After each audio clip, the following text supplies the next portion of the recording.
Assalamualaikum warahmatullahi wabarakatuh.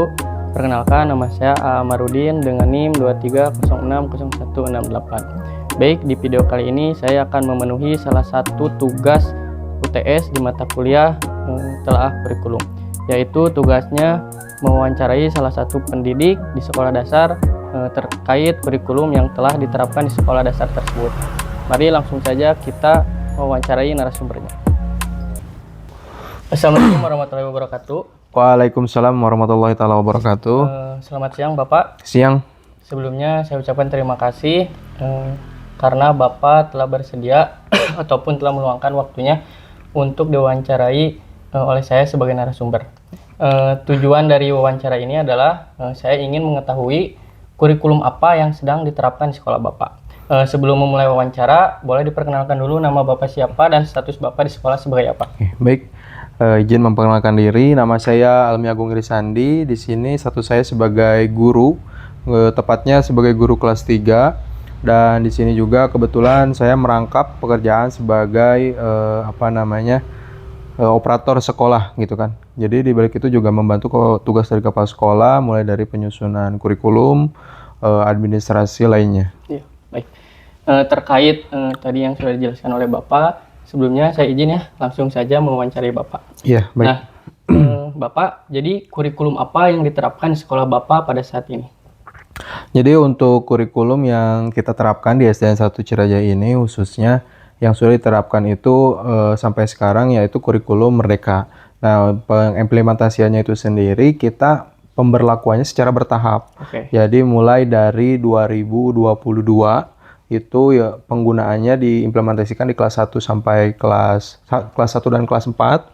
Kemudian di tahun 2023 kita menambah jumlah kelas dalam pengimplementasiannya yaitu kelas 1, kelas 2, kelas 4 dan kelas 5, dan terakhir di tahun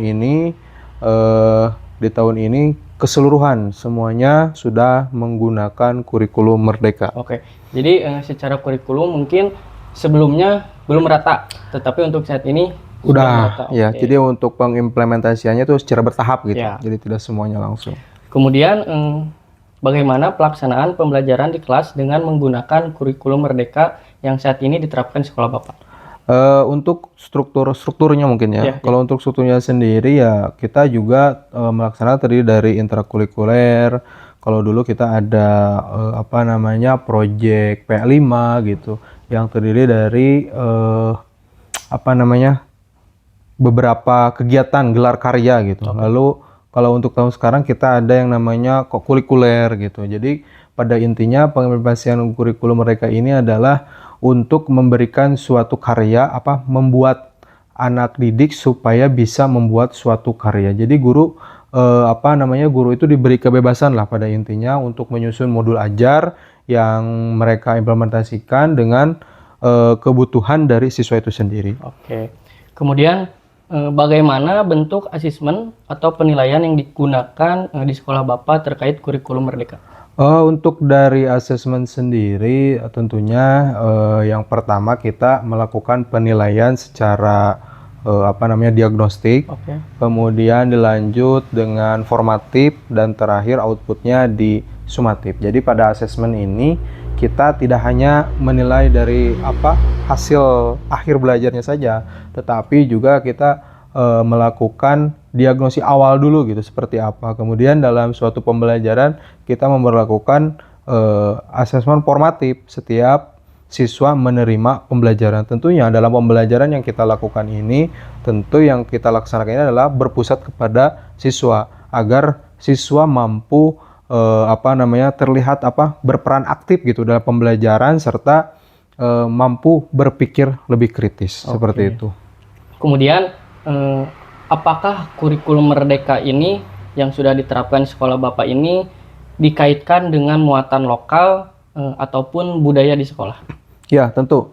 Karena kalau misalkan dari struktur kurikulum yang sudah kita buat dari tahun ke tahun ini, tentu kita harus bisa mengaitkan dengan budaya lokal khususnya di sekitar Ciraja 1 ini.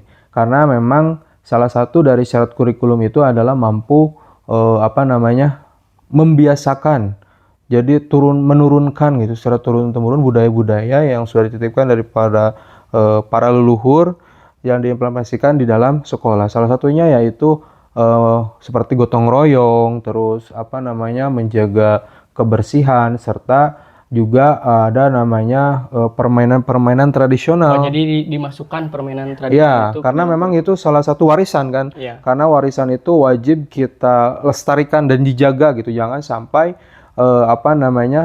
warisan-warisan ini terputus di satu generasi. Jadi seperti itu. Kemudian tantangan gitu. Tantangan yang dihadapi antara lain perbedaan kemampuan ataupun penerapan kurikulum yang sudah dilaksanakan di sekolah Bapak. Untuk tantangannya itu sendiri mungkin yang pertama yaitu dari kemampuan siswa yang berbeda-beda.